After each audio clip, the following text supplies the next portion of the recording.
예, 서해 공무원 피격 사건으로 문재인 정부 안보 핵심 선 전 실장이 구속이 되면서 검찰 수사가 과연 문재인 전 대통령까지 향할지 여러 관측이 나오고 있습니다. 그런데 한동훈 장관은 과거 문재인 전 대통령의 19년 전 인터뷰까지 오늘 소환했습니다. 서해 공무원 피격 사건 관련해서 문재인 전 대통령 소환 가능성까지 거론되고 있는데요. 헌법과 법률을 초월하는 의미의 통치 행위라는 건 민주국가에 존재하지 않죠. 검찰에서 투명하고 공정하게 수사할 거라고 생각합니다. 그리고 제 기억으로는 문 전 대통령께서 대북송금 특검 당시 민정수석이셨는데요. 그때 김대중 전 대통령께서 관여한 것이 드러난다면 유감스럽지만 책임을 지셔야 한다. 이런 말씀도 하셨던 걸로 좀 기억하는데요. 오늘 한 장관의 발언 취지는 이렇습니다. 헌법과 법률을 초월하는 통치행위는 없다, 민주국가에서. 문재인 전 대통령이 대북송금 특검 때 김대중 전 대통령 관여 땐 책임져야 한다고 말한 적이 있다. 이 발언을 했는데요. 바로 이겁니다. 정확히는 2003년 4월호 신동아입니다.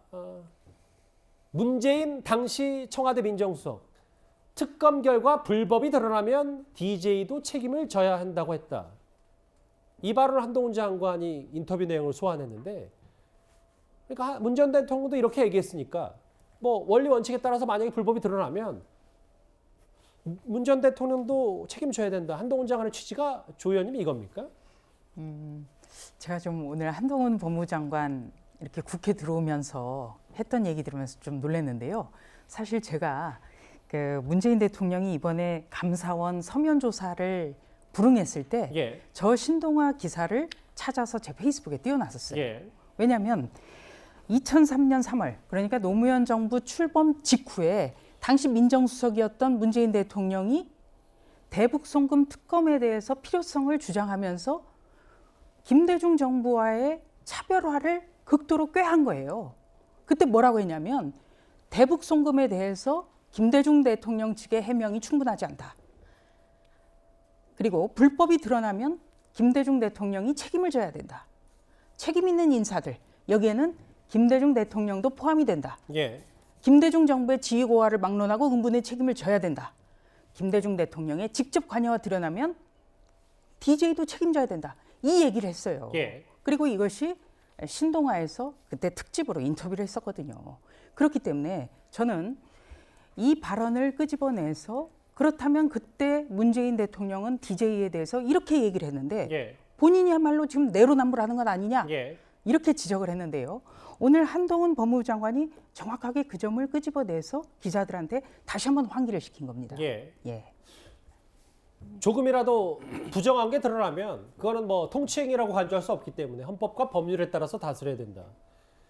그러니까 정확하게 과거에 본인이 했던 말에 비춰보면 문재인 대통령도 똑같이 조사를 받아야 되고 불법이 드러나면 처벌돼야 되는 것 아니냐. 그 점을 과거에 19년 전에 문재인 대통령의 발언을 그대로 옮겨서 지금 그대로 조명은 하는 것이죠. 근데 사실 19년 전 말고도 이 비슷한 취지의 발언을 문재인 전 대통령이 최근까지도 했었습니다. 한번 그 목소리 듣고 올까요? 법 앞에는 만인이 평등합니다. 성역이 있을 수 없습니다. 대통령도 범죄 행위를 했다면 당연히 수사받아야 하고 또 퇴임 후에 불기소 특권이 없어진다면 그때는 엄정한 법의 심판도 받아야 할 것입니다. 대통령은 설령 피의자가 아니더라도 앞장서서 국민들에게 진실을 밝힐 그런 책무가 있다고 생각합니다. 서해에서의 우리 국민 사망으로 국민들의 걱정이 크실 것입니다. 명하게 사실을 밝히고 정부의 책임을 다할 것이지만 2003년 4월호 신동아 인터뷰까지 저희가 다시 한번 꺼내봤고, 그러니까 결국은 당시 민정수석이었던 문 전 대통령이 이런 발언을 했기 때문에 그러니까 민주국가에서는 이런 통치행위 존재하지 않는다. 어떻게 들으셨습니까? 통치행위는 이제 과거에 18, 19세기에 있던 이게 이미 도서관의 법체계에 있는 유물입니다. 지금 이게 통치행위라는 개념은 전혀 이게 인정되지 않고 있고요. 그리고 저는 이제 이번 사건의 문재인 대통령을 반드시 소환 조사해야 된다 봅니다. 결국 이제 그 청와대는 크게 세 가지 잘못을 한 거예요. 예. 하나는 이제 그 우리 국민이 죽어가고 있을 때 3시간 동안 대통령이 뭘 했느냐? 3시간 동안 구하기 위해서 어떤 노력을 했느냐? 이게 첫째 질문이고, 그다음에 두 번째 월북몰이 어떤 근거로 이게 월북이라고 하면서 몰고 왔느냐? 이게 두 번째 질문이고, 예. 그다음에 그 세 번째는 그때 유족들이 진상 규명해달라 할 때 최대한 협조하겠다 하고도 대통령 기록물로 묶어버렸어요. 예. 이렇게 진실을 은폐했습니다. 이런 이게 모든 잘못에 원래는 검찰이 서훈실장이 뭐 최종 책임자처럼 돼 있는데, 근데 문재인 대통령이 스스로 자백했지 않습니까? 본인이 모든 특수정보까지 다 알겠습니다. 종합해서 내가 이게 판단했다. 따라서 저는 그럼 이게 진상 규명을 위해서는 반드시 이게 문재인 대통령에 대한 소환 조사가 반드시 이게 필요하고, 우리 법의 특권은요, 현직 대통령하고 국회의원의 면책 특권 외에는 어떤 특권도 없습니다. 예. 이재명 대표든 문재인 전 대통령이든 알겠습니다. 예. 저렇게 법과 원칙에 따라 그대로 이게 그 수사를 해야 된다, 이래 봅니다. 뭐 아직까지 알려지기로는 검찰은 문 전 대통령 직접 소환 조사는 아직 검토하고 있지 않는 것으로 알려졌는데, 한동훈 장관이 과거 문 전 대통령 인터뷰까지 소환을 했고 원칙에 대해서 강조했기 때문에, 물론 뭐 법무부 장관 직접 검찰 수사를 지휘하지는 않습니다만 앞으로 흐름도 잘 지켜보겠습니다. 그런데 이 얘기도 새롭게 알려졌습니다. 저희가 준비한 4위 이 얘기인데요. 역대 가장 긴 영장 실질심사 중에 서훈 전 실장 측이 문재인 전 대통령에게 당시 보고한 문건 4번을 반박 자료로 제출했습니다. 그런데 지금은 문간인 신분인 서훈 전 실장이 어떻게 대통령 기록관도 확보하지 못한 문건을 갖고 있었는지, 이걸로 좀 논란의 핵심이 바뀐 것 같습니다. 이동현 의원님. 네. 본인은 정확한 절차대로 진행했다라고 얘기를 하면서 한 장짜리 당시 문재인 전 대통령이 보고한 문건을 영장 실질심사 제시했는데, 이게 지금 사실 그 문건의 어떤 내용보다 내용 얘기를 떠나서 이걸 어떻게 서훈 전 실장이 갖고 있는지가 지금 논란의 핵심이 됐어요. 이 문건은 이번 사건 관련해서 나올 수 있는 가장 중요한 문건입니다. 예. 무슨 얘기냐면 2020년 9월 22일 그 저녁 9시 반에 우리 이대준 씨가 피살되지 않았습니까? 예. 하루를 넘겨서 다음날 아침 23일 오전 8시 반에 서훈 실장이 처음으로 문재인 대통령에게 보고를 합니다. 그때 들고 갔던 문건이에요.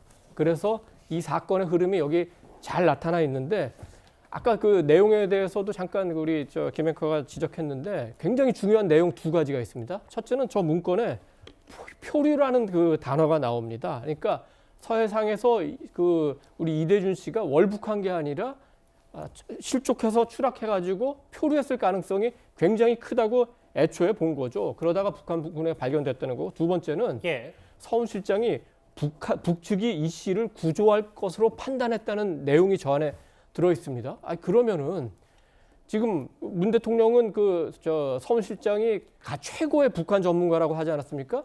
근데 최고의 북한 전문가가 북한에 대해서 완전히 잘못 판단한 거죠. 구조가 아니라 사살하고 소각하지 않았습니까? 예. 그렇다면 서훈 실장은 실제로 북한 전문가가 맞는가요? 너무 친북적인 그 대북 정책을 하다가 친북 전문가가 된 건 아닌가요? 그 점을 의심할 수 있고, 셋째는 이 문서가 도대체 어디서 나왔느냐. 예. 검찰이 그렇게 압수수색을 하고 대통령 기록물에도 여러 번 압수수색 영장을 발부해서 찾아봤는데 안 나왔는데 이게 어디서 나왔느냐. 서훈 실장이 갖고 있었거나 아니면 그 문재인 대통령 측에서 갖고 있었을 가능성이 있는데, 그럼 이거는 명백하게 대통령 기록물법 위반이 될 수가 있는 거예요. 예. 그래서 검찰에서는 오히려 이 부분을 그 역공을 해서 어떻게 보면은 법원으로부터 그 구속영장을 발부받을 쓸 수도 있다고 보고, 이 문서의 내용, 그다음에 존재, 어디서 출처, 이런 거에 대해서 추가 수사가 이루어져야 된다고 봅니다. 뭐 개인적인 시각이긴 합니다만 친북 전문가라고 표현하신 부분은 제가 좀 수단을 하겠습니다. 상황 판단에 착오가 있었다, 이동현 의원님 말씀처럼. 또 하나, 당시 그 서훈 전 실장의 구속 여부를 결정하던 법원도 왜 공문서가 밖에 있냐, 문건 어디서 났냐라고 서훈 전 실장 측에 물어봤더니, 일단 중앙일보 보도에 따르면 문건이 외부 나온 경위를 잘 모른다. 그러니까 이게 사본인지 혹은 뭐 진본을 본인이 갖고 있는 건지 모른다고 하는데, 그래서 이게 윤성훈 변호사님, 혹시 뭐 증거인멸과 관련이 있다는 얘기가 나오니 구속이 되는데 역할을 한 거 아니냐, 이 오히려 자충수가 된 거 아니냐는 분석도 있습니다. 어떻게 받아들이세요? 제가 봤을 때 일단 도움은 안 됐을 것 같아요. 예. 본인이 이제 억울하다 보니까 그걸 밝히기 위해서 저 문건 아마 사본으로 보이는데 저 예. 문건을 제출한 것 같은데 법원 입장에서 봤을 때는 이 문건이 왜 밖에 나와 있지? 라고 생각할 수 있기 때문에 자신은 억울해서 사실관계를 밝히고 싶었을지는 모르겠지만 증거 관련해서는 불리하게 작용했을 가능성이 높다 이런 생각이 들고요. 예.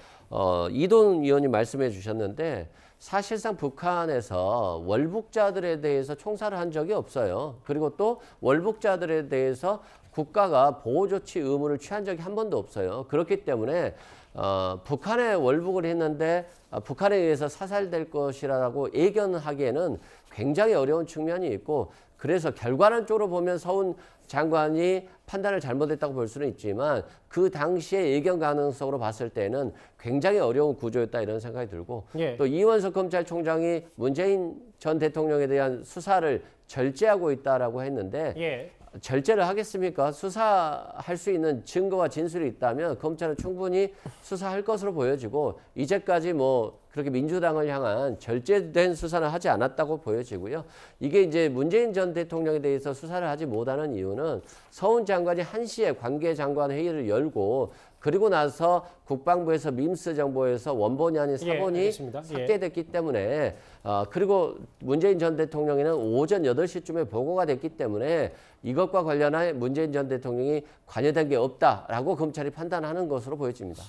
서훈 전 실장 측은 이게 위법성 있는 문건은 아니라고 합니다만 당시 법원에서도 대통령 기록관도 확보 못한 공문서를 어떻게 서훈 전 실장 측이 갖고 있냐, 뭐 이 부분도 당시에도 논란이 됐었고 이 얘기가 좀 많이 나오기 때문에요.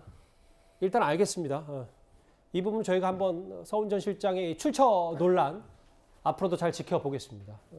문재인 전 대통령 과거 인터뷰 내용까지 저희가 한번 다시 짚어봤고요. 이번 주제는 여기까지입니다.